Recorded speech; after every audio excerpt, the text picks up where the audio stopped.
बेळगावमध्ये रेल्वेच्या धडकेत एका महाविद्यालयीन विद्यार्थ्याचा दुर्दैवी मृत्यू झाल्याची घटना आज दुपारी 1 वाजण्याच्या सुमारास घडली आहे.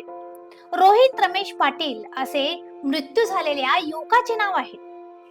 पुणे बेंगलोर महामार्गावरील तानाजी गल्ली ओव्हरब्रिज जवळ रेल्वेची धडक बसल्याने रोहितचा घटनास्थळीच मृत्यू झाला.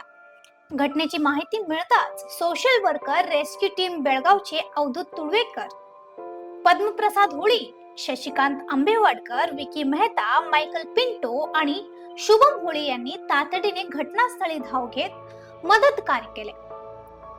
रेल्वे पोलिसांनी घटनास्थळी पंचनामा केला. त्यानंतर आवश्यक प्रक्रिया पूर्ण करण्यासाठी मृतदेह रुग्णवाहिकेतून रुग्णालयात हलवण्यात आला. या घटनेचा पुढील तपास रेल्वे पोलिसांकडून सुरू असून रोहितच्या मृत्यूचे नेमके कारण काय आणि घटनेची परिस्थिती याबाबत तपास करण्यात येत आहे.